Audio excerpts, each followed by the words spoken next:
Welcome everyone. Thank you for joining us. Today we have a very Halloween-centric kind of episode of Magic Talk with Toad. Hello, Toad. Hello. Halloween is a day of scares and frights and doom. And so we have a doomsday deck for you today. Amazing. We played it in our one gameplay episode. We played it in our gameplay episode last week. So, excuse me. You might have seen some of it already. Yeah, we have made some changes to the list. I wanted to get it really tuned and optimized before we gave the list to everybody. And some of the cards have gone down in price, so we had a couple of dollars of room, so I went ahead and made some improvements to the deck. Yeah. And what's scarier in Magic than learning a Doomsday pile? Learning a Goblin Recruiter pile. They're not that bad. They're all goblins. They're so scary. Are you scared of goblins? They're scary little guys. They're not that scary. Anyway. I don't know. I'm more scared of a little guy that will make me eat boogers than a skeleton. This deck doesn't make skeletons. It makes the end of the world. Yeah. And a few sharks too. But there's some owls that show up. Anybody who does Duolingo knows how scary the owls can be. Yeah. Alright, so this video is going to be a little bit shorter than the usual ones, probably.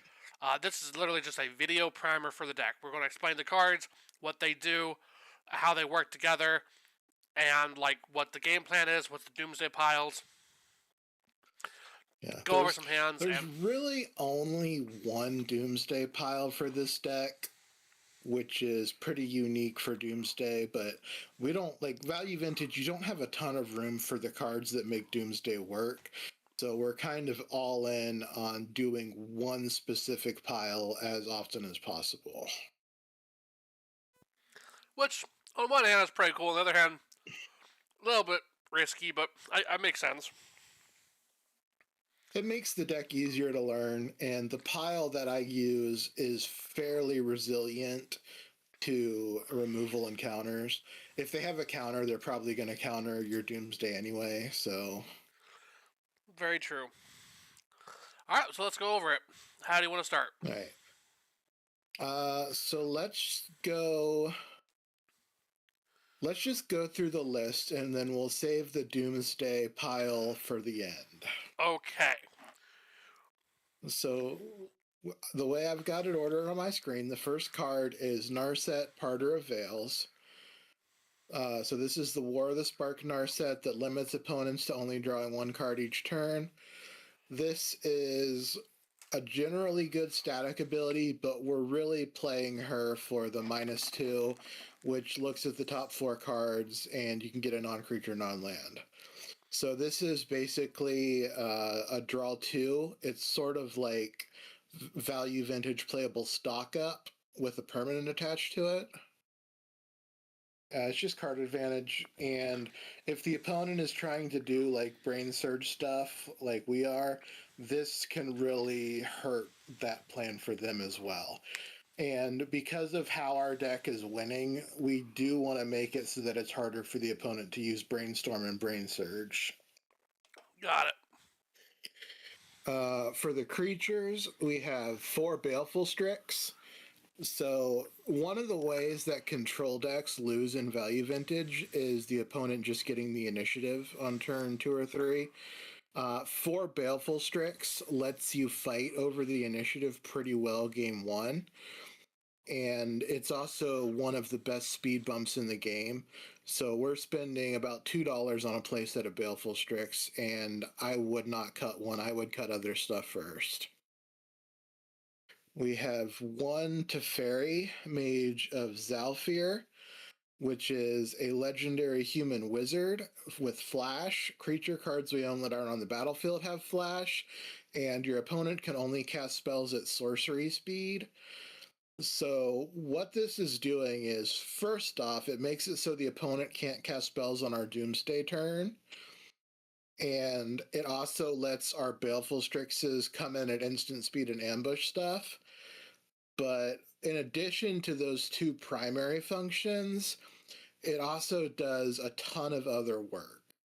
It makes it so that cascade spells don't do anything. You just can't cascade into stuff, which against like rhinos, a 5 mana card that does that doesn't really stop the first one. But it is good to have a Cascade Hate card main deck. It also stops some weird stuff like Snap Lutri lines because they have to use their first snap on the Teferi or they can't Lutri the snap. Got it. It's a 3/4 blocker. 4 toughness is a breakpoint in this format because it dodges Lightning Bolt and it's big enough to bonk a White Plume Adventurer. So a 3/4 is a reasonable body, I would say, for a control deck to have in play. So that's not nothing, even though the static abilities are most of it. And then giving our creature cards flash is going to be relevant later when we get into the instance. So, the big question is right now is it makes sense of how to cast Baleful Strix. How do we cast Teferi? We tap 5 lands and we cast him. This is a control deck. Oh, okay. Yeah, this is a Doomsday list, but it is a hard control deck. We are not a fast combo deck. We are not trying to win on turn 2 or 3 with Doomsday. We are going to grind our opponent out. We're going to stick some win conditions that cost like 5+ mana, and then we're going to go off under counter protection, hopefully when the opponent can't cast instants. So let's look at Marvo, because that's the deck's namesake. Yep. So Marvo is 3 and a blue and a black for a legendary Octopus Rogue. Rogue is notable because that is an outlaw type, so there are some cards that care about outlaws. Shoot the Sheriff has gotten expensive because it's seen play in standard, but rogues do miss getting hit by Shoot the Sheriff if that comes back down in price. So this is a 1/8, which means it is the biggest toughness on the battlefield most of the time. It's not dying in combat unless the opponent triple blocks it or double blocks with a lightning bolt or similar. It is not monocolored, so you can't cast it down. Or is cast down the legendary one? Yeah, ultimate price is monocolored. So you can't cast it down, it's legendary. You can't ultimate price it, it's multicolored. You can't Doomblade or Terror or Shriek Maul it, it's black. So you're really looking at Power Word Kill kills it and Swords to Plowshares kills it. And those are the really common removal spells, but it's not nothing that it dodges some of the more fringe options. And then the way that this works is whenever it attacks, so it attacks, not when it deals damage. It doesn't have to get through, it just has to turn sideways. You clash with the defending player. And for those of you who didn't play Morningtide Limited, Clash is you and the clashing player reveal the top card of your library, and then you can choose to put it on the top or the bottom, so basically both players scry. And then if one player had a higher mana value, so not tied, it has to be actually higher, that player wins the clash. And when you win the clash, the other ability on Marvo is draw a card, then you can cast a spell from your hand with mana value 8 or less without paying its mana cost. So Marvo is the engine that makes the rest of the deck work, because we're playing a bunch of 8 drops, and a bunch of 5 and 6 drops, and we're paying ways to kind of cheat on the mana with those with Marvo. And when we do get to do that, the effects that we have access to are extremely powerful. Got it. We also have a Laboratory Maniac that is just in here for the Doomsday pile. You can cast it early if the opponent isn't a white deck, because the way that Doomsday works, it doesn't matter if it's in your graveyard. So if you need to cast this and like trade with a 2/2 or chump block a 5/5 or whatever, that's totally fine. Just be careful about Swords to Plowshares. This deck can win without being able to Doomsday, it is just quite a bit trickier. Got it. So in the sorceries, we have some of those 8 mana cards. So the first one is Eminatu's Augury as a 2 of, which exiles your top 8 cards. You can put a land from them onto the battlefield for free, and then until end of turn. So this does check timing restrictions. You can't do it all in combat with Marva. You have to wait until your main phase. For each non-land card type, you may cast a spell of that type from among the exiled cards without paying its mana cost.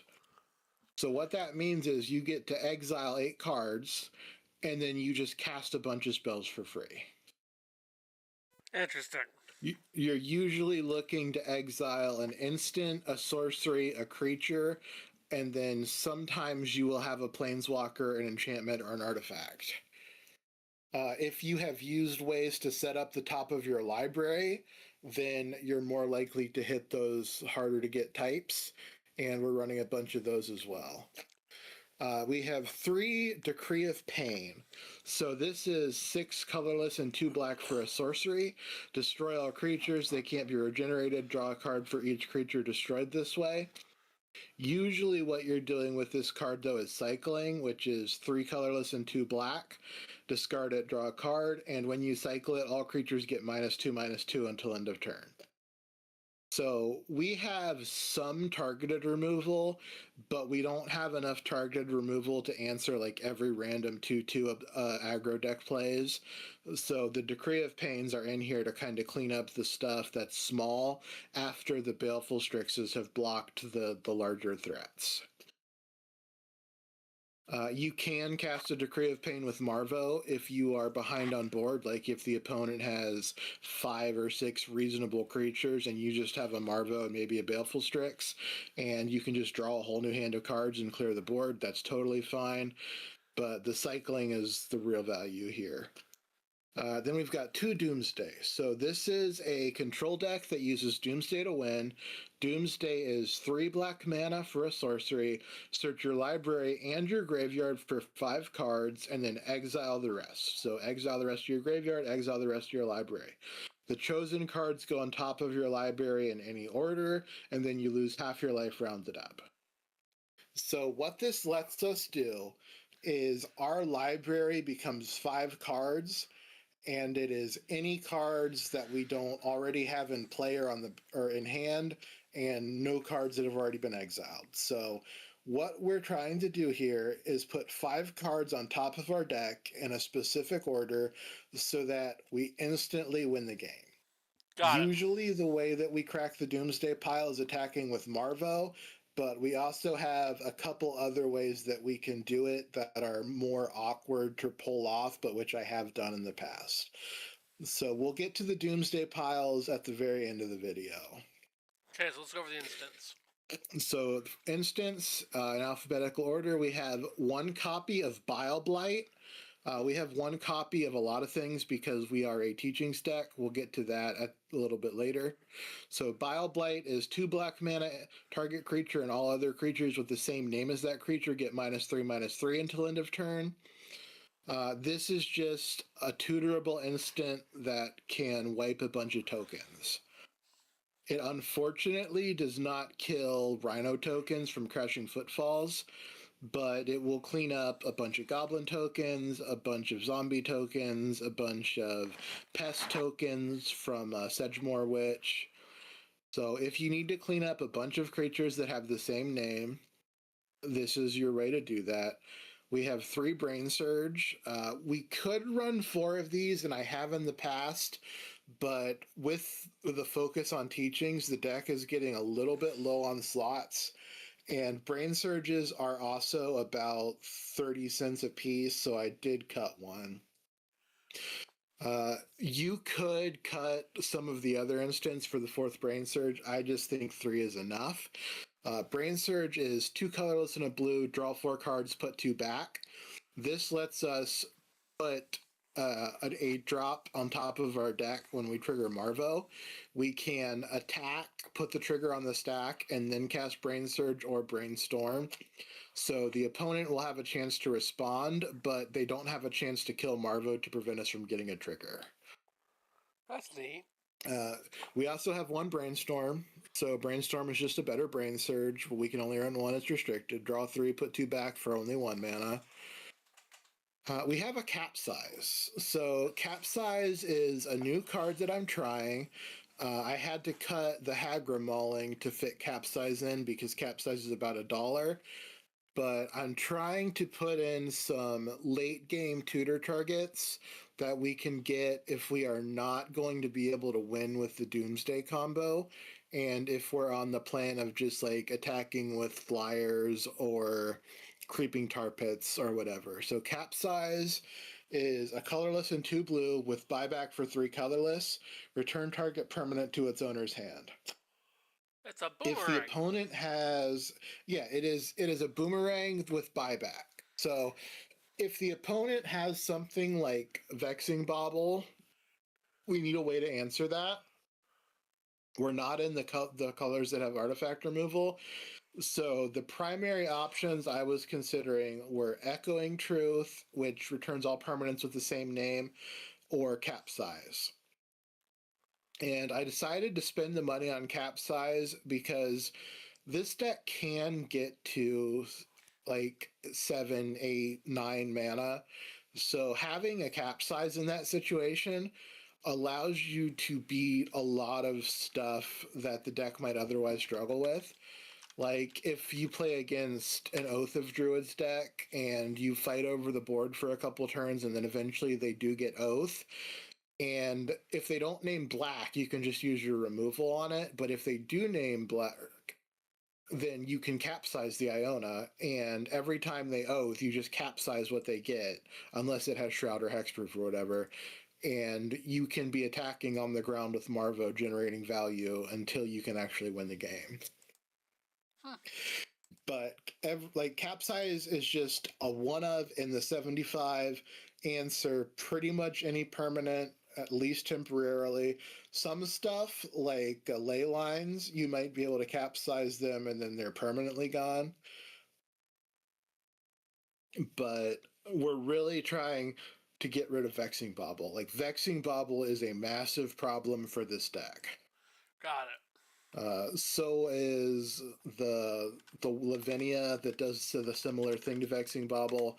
So is Void Mirror. So any of the stuff that prevents us from casting spells for free, we have to get rid of. And then Damping Sphere we can win through, but being able to get rid of it is helpful. Got it. We've got a Dig Through Time restricted card, can only run one. We're running one. We're not running Treasure Cruise. I only want one of these because they kind of counterplay each other, and we don't have a ton of fetch lands or cantrips to put stuff in the graveyard. We can delve 6 pretty reliably, but delving 13 in one game is tricky. So usually the second one of these you draw is much worse, and since we're focusing on instants, I went with the Dig. You would think that a deck that wants 8 drops would want both of them, and the list started with both of them, and just through testing we found one of them is the correct number, and Dig is just better. Got it. Dig is also a good way to crack a Doomsday pile. Okay. We have 2 Limdul's Vault.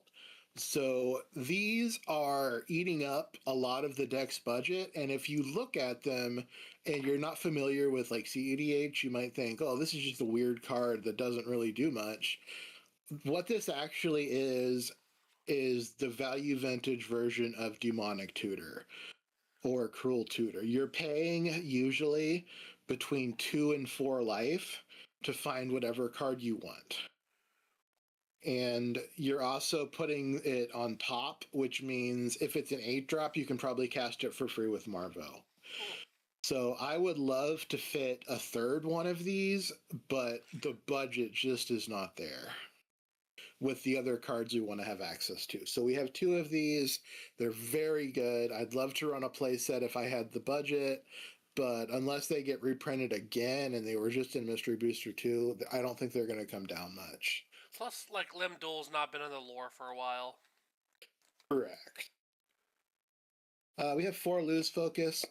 I think Lose Focus for the dollar cost is the best counterspell in the format. So we are running 4 of them as our primary counter magic. Counterspell is good. We do want to fetch black mana before we start fetching blue mana.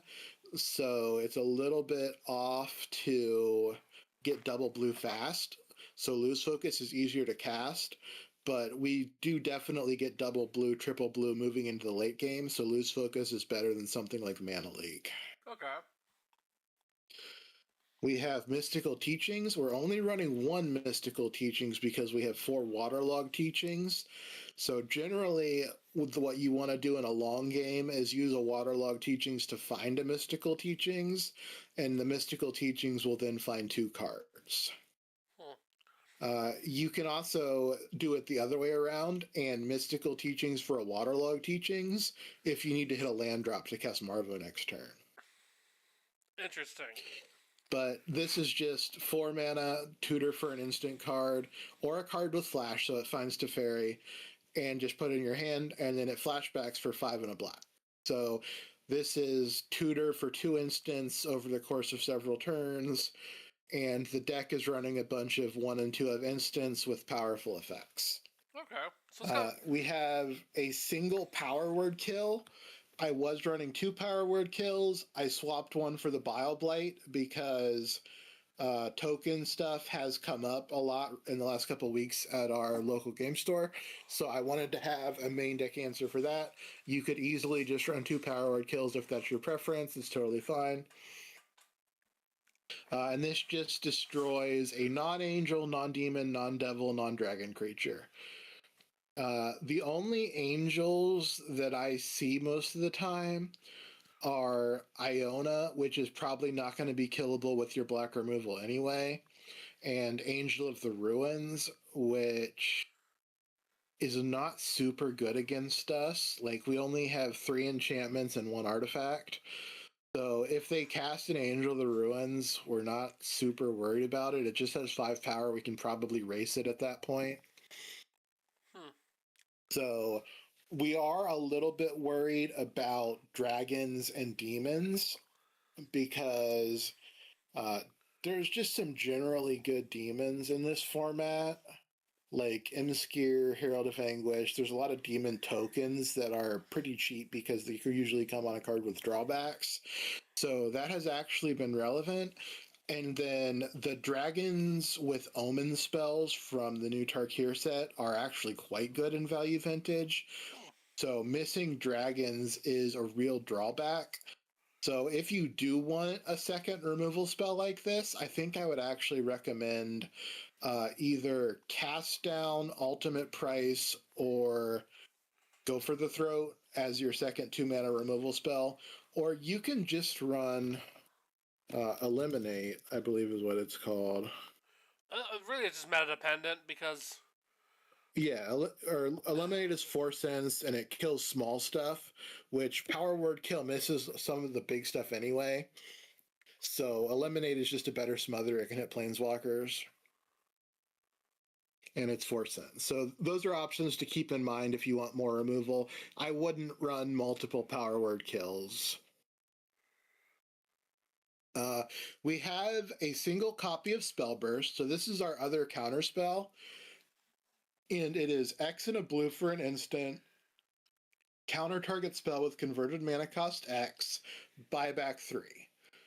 So if the opponent is casting a spell that costs 0 mana, not that they paid 0 for, but like the actual cost is 0, this will counter it for 1 mana. If they're casting a 1-drop, this counters it for 2 mana. And then you're basically paying 1 more than they did to counter their spell. And in this format, the threats are generally pretty low to the ground, and the interaction is extremely cheap. So you're countering most of the format for 1 to 3 mana. But the real reason to run this card is the buyback. Like, if the opponent is on a deck full of 1 and 2 drops, you can start countering multiple spells for 5 or 6 mana at a time, which in the late game is not a hard lock, but it's very taxing on the opponent's resources. And having this early as a 2-mana counter for a 1-mana, like a Swords to Plowshares or something, is reasonable. But the real power here is this is an instant we can tutor for late game to kind of really crush the opponent's resources and just make them burn through a lot of mana and cards to get anything important to happen. Interesting. And then finally, we have 4 waterlogged teachings. So this is 3 colorless and a blue or black hybrid. And search your library for an instant card or a card with flash, put it in your hand and shuffle. And then on the back side, it is a tapped land that taps for blue or black. So we have 20 total instants in the deck. So there's a bunch of different stuff you can tutor for. And this is also a dual land. So it fixes our mana early on. So like in the first 3 or 4 turns of the game, you're probably going to want to play this as a land just to build up your mana, unless you have other lands you can play. But then when you draw this on like turn 6, it is a tutor for whatever you need. You can find a capsize, you can find a removal spell, you can find a dig through time, or you can find a brainstorm to set up a Marvel. So it's a very versatile card. And we are paying $3 for a set of them because it does a lot of work in the deck. So it's more or less a toolbox deck. It's a teaching deck. So we're running a bunch of instants and flash spells, and we're running 5 copies of teachings to go find those instants and flash spells. Got it.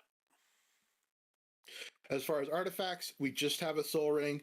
We are trying to cast a 5-drop in a reasonable time frame. And we are potentially casting 8 drops if the game goes long enough. I've done it many times. So Soul Ring is great.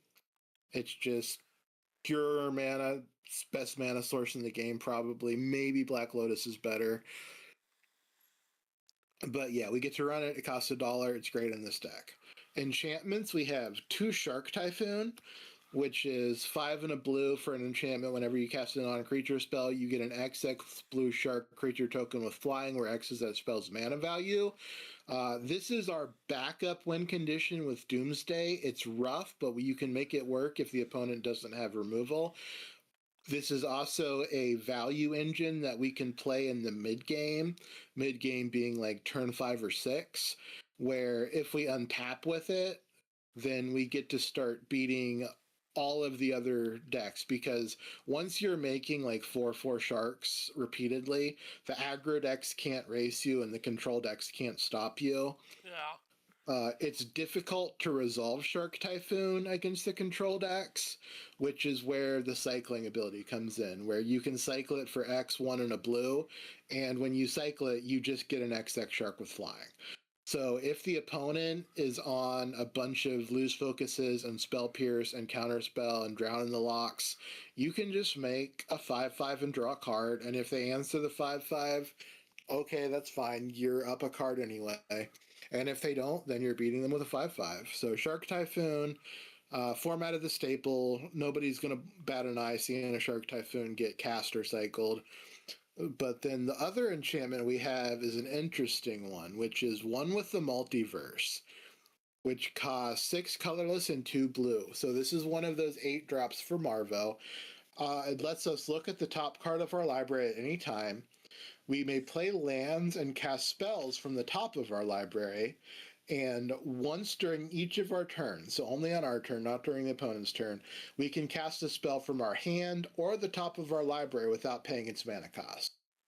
So what that means is if we get this into play, which either we do it with a Marvo trigger or we just save up mana and cast it because we're a control deck and we're trying to make the game go long, when we cast a Doomsday, we usually will be able to instantly win the game. And again, we'll get into the Doomsday pile at the end. I promise I'm not hiding it. It's going to be a long description, so we're going to have to save it up. Okay.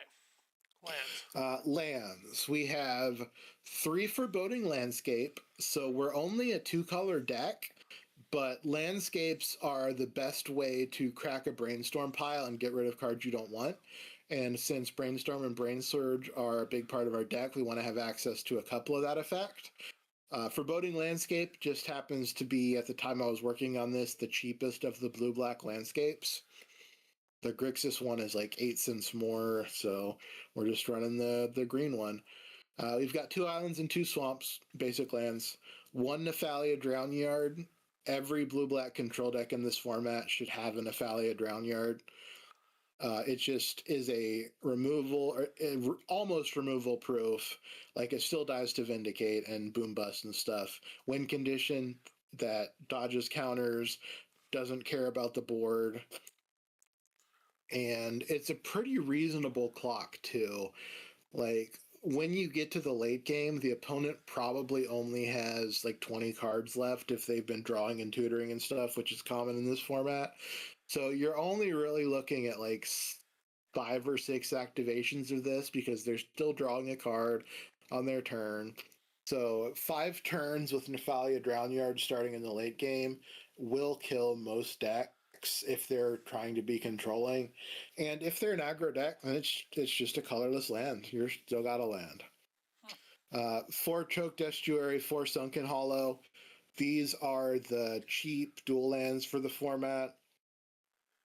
Choked Estuary wants you to show an island or swamp, which we have. Sunken Hollow is an island or swamp, and then it enters tapped unless you control 2 or more basics.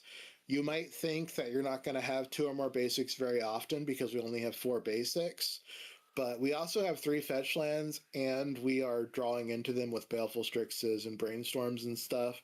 So these will come in untapped in the mid to late game pretty regularly. Okay. We have 1 Underground River, which is the Pain Land. This is a card that I was not running, but because the deck went down a couple dollars, I think I am going to try one. We only have 19 lands, but we do have the 4 teachings that we play as lands early, so we actually have 23 plus a Soul Ring, which is pretty reasonable for a control deck. You could probably even go down a land, honestly. I don't want to. Like, I could, but I don't want to. I like having enough lands. Okay. And then we have 2 Creeping Tar Pits. So this is like, outside of Doomsday, this is our secondary win condition. And then after this, it's probably Shark Typhoon, and then after that, we're really not winning the game. So Creeping Tar Pit is just an unblockable 3/2. So if you pair this up with like a 2/2 Shark Typhoon token and a Baleful Strix, then you've actually got like a turn 3, turn 4 clock on the opponent.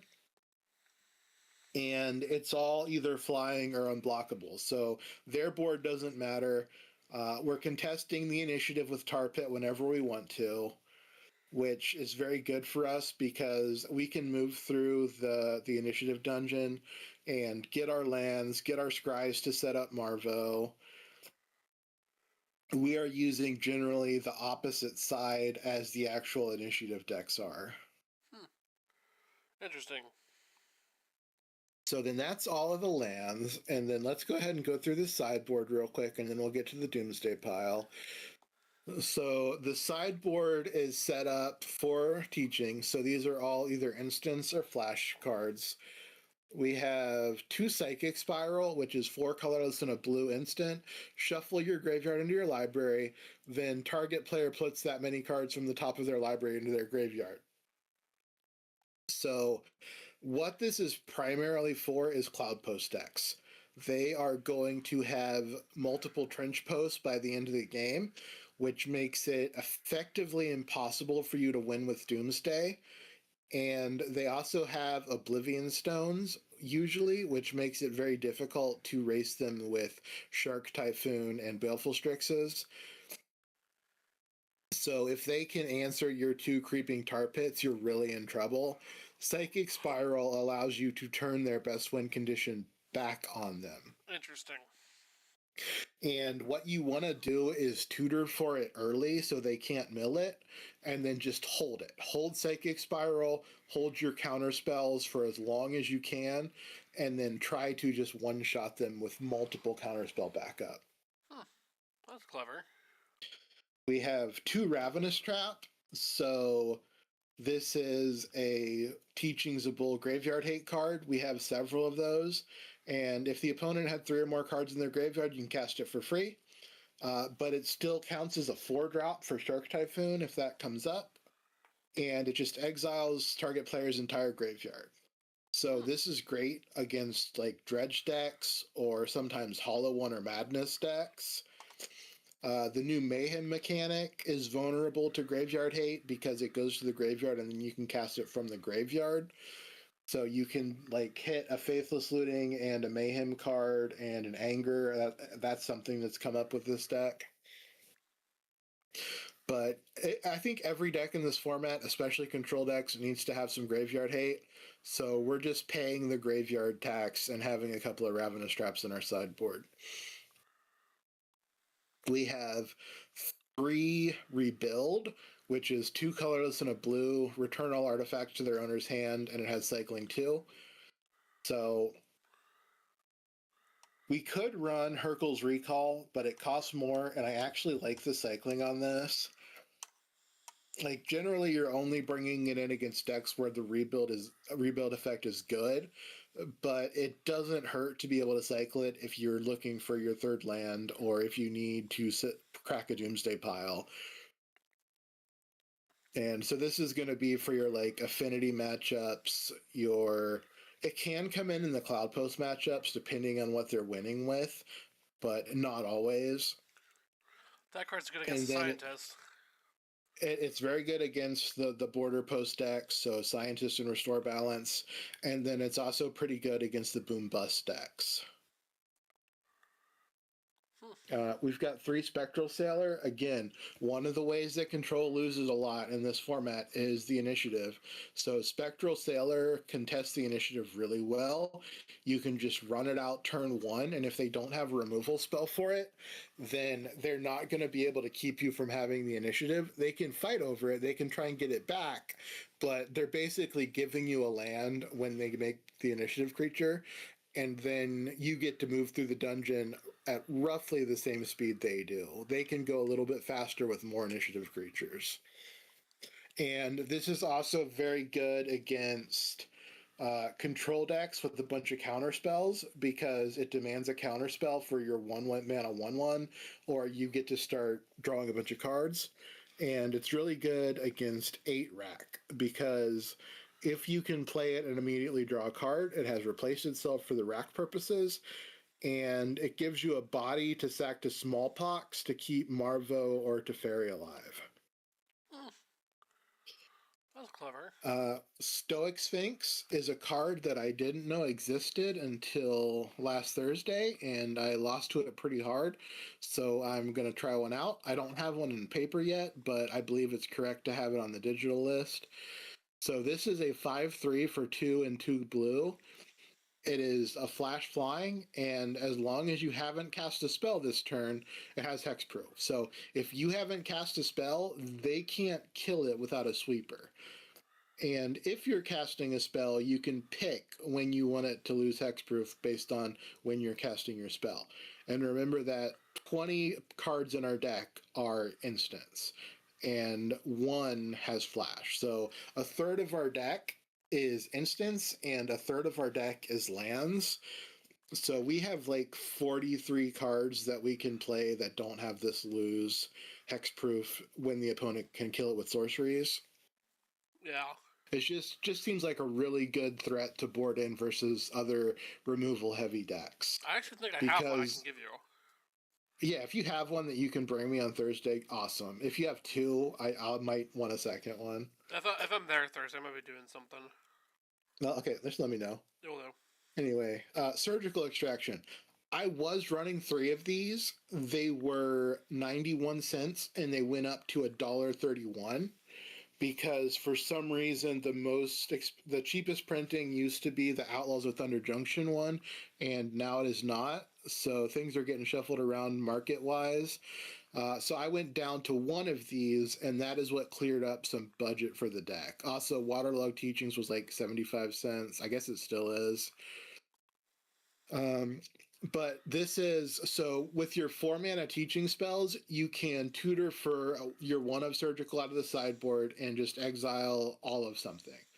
So if the opponent is playing High Tide, you can counter their High Tide, and when it's in the graveyard, you can just exile all of them. If the opponent is on Dredge and they go to Dread Return a troll, you can just be like, nope, all your trolls are gone. Find another way to beat me.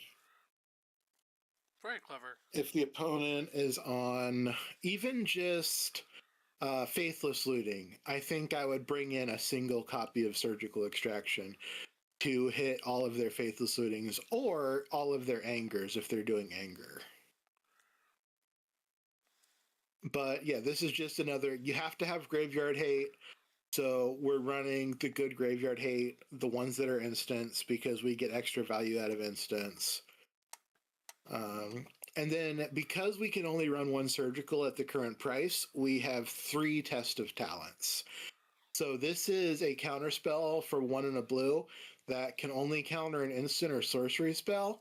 But if the spell is countered that way, you search its controller's graveyard, hand, and library for any number of cards with the same name as that spell and exile them. And then if they had any in their hand, they get to draw cards for each one exiled from their hand. But again, if the opponent's deck is built around a specific instant or sorcery, so like the Cascade decks that are cascading into Living End to restore balance, it's a little slow for Rhinos, but I would still bring it in. It's good against High Tide. It is good against other Doomsday decks if you somehow exist in a meta where that's a thing. I have seen one other person playing Doomsday and they were on a singleton copy, so like probably not, but that's just the kind of thing to watch for. If the opponent is winning with an instant or sorcery, you can cut them off of that spell for the rest of the game that you resolve Test of Talents. All right, so that is the deck.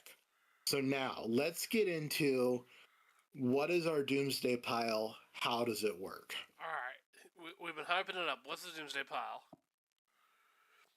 So for the primary Doomsday pile, you need a Marvo that is not summoning sick, or a one with the multiverse that you have not used your once per turn spell. Probably you're going to have Marvo more often, but either will work. The pile that you want to get is Aminatu's Augury on top, and then the order of the other 4 cards doesn't matter because you're going to try and cast all of them at the same time, basically. And so the other 4 cards that you want are Laboratory Maniac, which is your creature, Baleful Strix, which is your artifact, Brain Surge, which is your instant, and then usually you get a land, but if you don't want to land, you can get Shark Typhoon or one with the multiverse, or a Decree of Pain if you need to cast a Decree of Pain. Decree of Pain does come up for specific stacks creature combinations, but those are pretty rare. So generally what you're getting is Augury, Labman, Brain Surge, Baleful Strix, land. And what you are doing is putting the Augury on the top, which you then cast for free, which exiles the other 4 cards in the Doomsday stack. If you need to cast a Decree of Pain as part of this, you do it now. And then you cast Labman, and then you cast Baleful Strix. And if they try to respond to the Baleful Strix, either the spell or the trigger, you have a free Brain Surge. So they need 2 removal spells to stop the Labman, because the first one you can just respond by winning the game. All right. You can also have counter spells in your hand, which is why a lot of the time you put a land into play for free, because it lets you cast a Lose Focus to protect the combo. Now, if you do not have a way to cast a spell for free, what you want to do is Doomsday for Shark Typhoon on top, and then you want to cast just whatever non-creature spells you can cast. If possible, you want to be making 8 drops, but sometimes you can get there with 4 drops. You basically have 4 turns to make and win with sharks. Which sounds like a big ask, but if the opponent is not a removal heavy deck, a 4/4 plus a 4/4 a lot of the time will get there in 3 turns. And then if you are post sideboard, you can also get Shark Typhoon and a Psychic Spiral, and then a couple of other cards depending on the situation, and resolve the Shark Typhoon, and then just keep shuffling your graveyard in and making 5/5 sharks. So that's why you want 2 Psychic Spirals, so that they can shuffle each other in. I was on 1 Psychic Spiral on the sideboard for a while as just a tutor target, but having 2 lets you loop your library. Huh. So if the opponent is on, like, you know that they have access to a bunch of Swords to Plowshares and Shatter the Skies and stuff, you can get a Shark Typhoon or 2 Shark Typhoons and 2 Psychic Spirals and a Power Word Kill or a Spellburst or whatever, and then you can just churn sharks. So that's a post-sideboard Doomsday pile to be aware of. You can get Labman and just try to win the game with a Labman without casting any spells for free.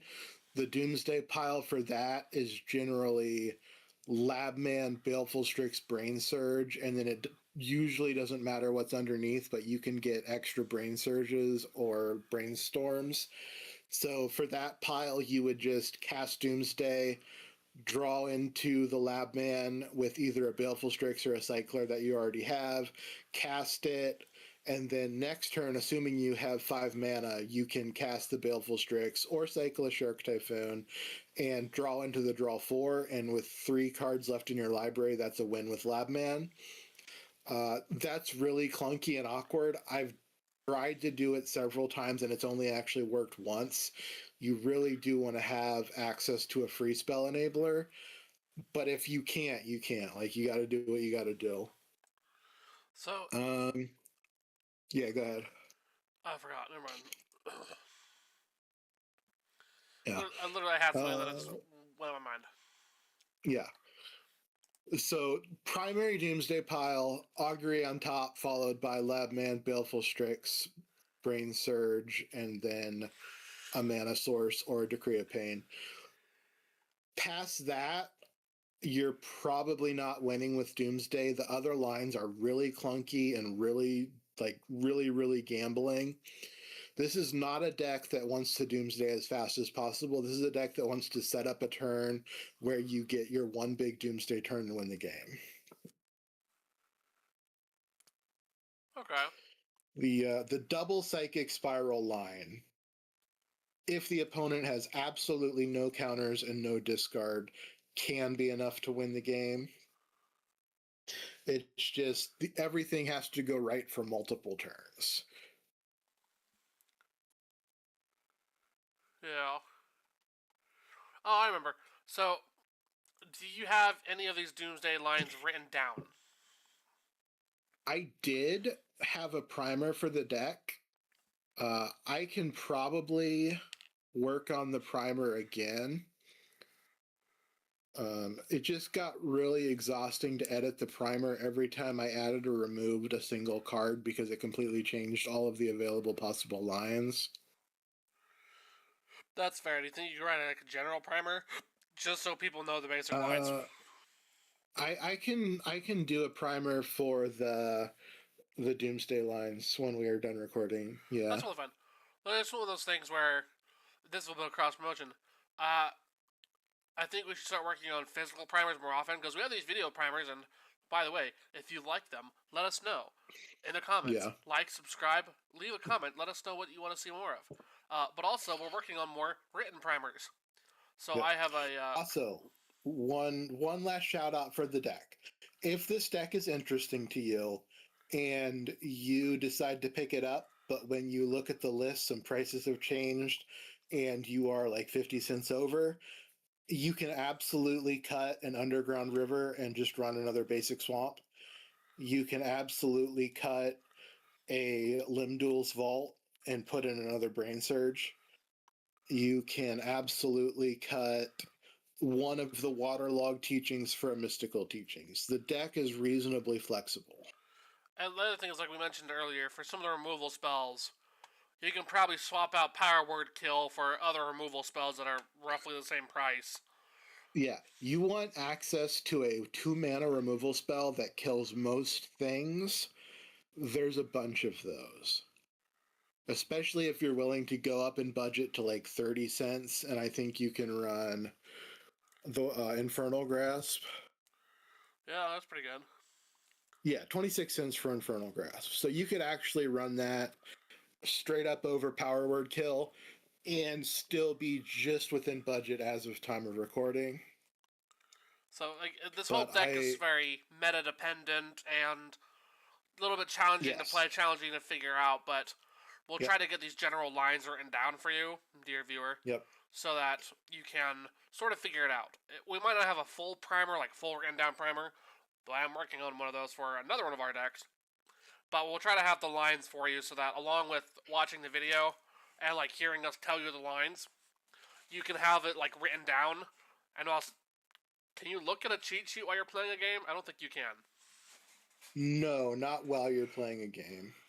Well, before. But yeah, I am gonna write down the two main deck primary Doomsday lines, and then the Psychic Spiral sideboard line, because those are the actual ways that you're most likely to win.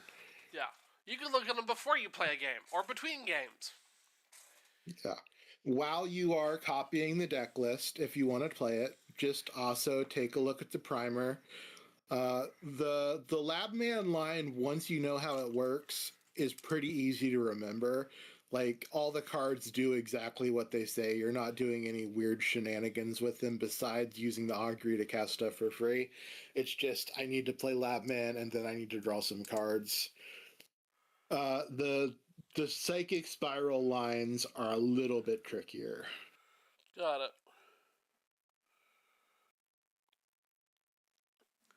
But yeah, so that's kind of the deck. We'll do some test hands, kind of figure it out, and then we should be good. We're at about 52 minutes. Yep. So we'll go over some hands and wrap it up. Go ahead and share me your screen. Oh yeah, I should have done that earlier. Whoopsie.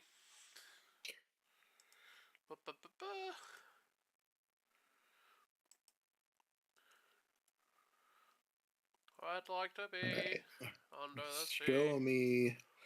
All right.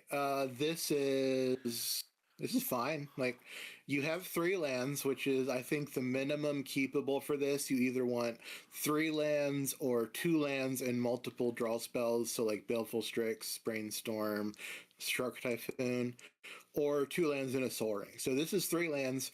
We have 1 removal spell. We have our bounce spell, which we can cast with these lands, and then we have the Marvo that we're trying to get to. So go ahead and draw a couple. Okay, that's yep. So we have missed on lands. That's not great. Let's do one more. All right. Yeah, we still need 1 more is the thing. To cast Marvo, we need 5. There's 5. Yep. So this is slow, but we are drawing counters, bounce, removal. At 5 mana, we unlock the cycling on the decrees and the Marvo. Marvo is also a really good blocker. I don't know if I mentioned that explicitly in the description. I think you did. Marvo just blocks everything. Yeah. Unless it has like flying or menace or whatever, Marvo's like big butt, don't care. Yeah. And blockers are seriously important in Value Vintage, which is wild. Yeah. Vintage is a format where people have played Slash Panther. Slash Panther? 5 mana or 4 colorless, 1 Phyrexian red for a 4/2 haste artifact creature Phyrexian cat. Fascinating. That is a vintage playable card because somehow out of all the formats outside of limited, creature matter the most in vintage. Interesting.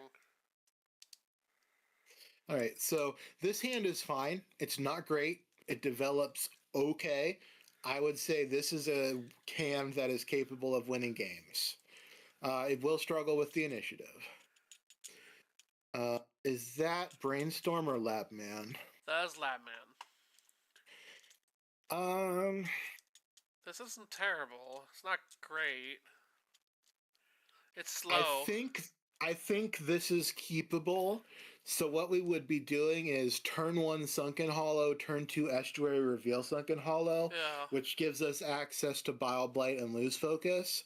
So let's see what our first couple draws would be. All right. Pretty good. Like that, Pretty like good. that. Brainstorm. All right. Okay.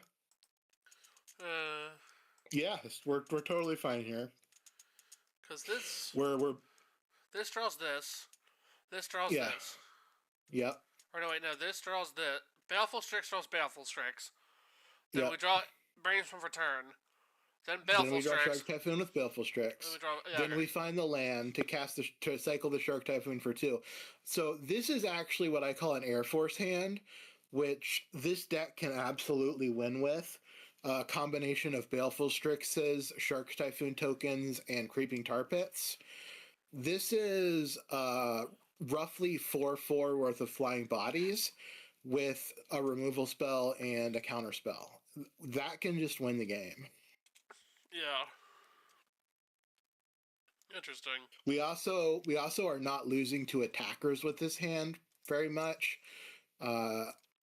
We are trading with pretty much everything except Troll of Khazad Doom that is commonly played in this format. Cool, let's do one more hand and wrap it up. No. Yeah, this is a mulligan. Okay, absolutely. That's bad. All right, let's try this one instead. This one's better. So, if we were resolving a mulligan, I would put back Decree of Pain. Okay. And I would play the landscape turn 1 and go find a swamp. Okay. So let's assume we have a swamp on turn 1 and then draw for turn 2. All right. So we're going to play our island and we're going to play a Baleful Strix, so draw a card. Hey. So then going into turn 3, we're going to play our basic swamp and we're going to probably cast Limdul's Vault. But the specific cards we're looking for is going to depend on what the opponent is playing. Let's draw one more card and see what it's like, and then we'll go from there. Well, we're not drawing the top card of our library. We're going to be drawing a vault card. Okay. Well then, pretty good hand. Yeah, this is a totally fine hand. We would be losing to hyper fast combo decks. This hand would be pretty bad against Rhinos with Shardless Agent, or actually okay if they're on Violent Outburst, unless they have a removal spell for the Baleful Strix. Yeah, cool. Well, yeah, that kind of wraps up the deck.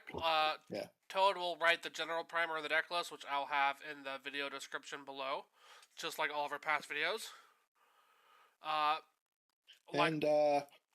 Don't forget to be spooky and safe this Halloween. Yes, enjoy this Halloween. I'm helping run a Halloween party with many cool people. Toad unfortunately can't make it, but it's whatever. Yeah. It ain't my scene, bro. All right, but yeah, if you enjoy this video, like, subscribe. We also have gameplay focused videos and set reviews focused on value vintage. If you want to check out some of those, Drew will put up some videos in the corners that are picked just for you. They're special for you in the top left corner. It is a special video for you. You should watch it. And Sent from YouTube with love. In the bottom left of the video is the playlist of all the other Magic Talk with Toads. You should watch them. They're great. You can put them on in the background.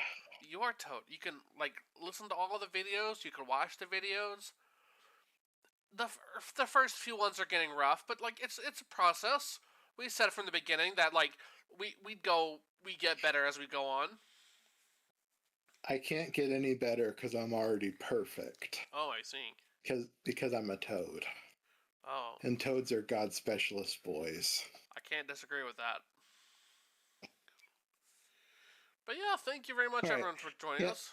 Thank you for watching to the end of the video. We're glad to have you. We'd love to have you back. And if you have any feedback or criticism or memes, feel free to post them in the comments. Yeah, ask questions on Discord too. But yeah, thank you very much, and we will talk to you all later. Bye!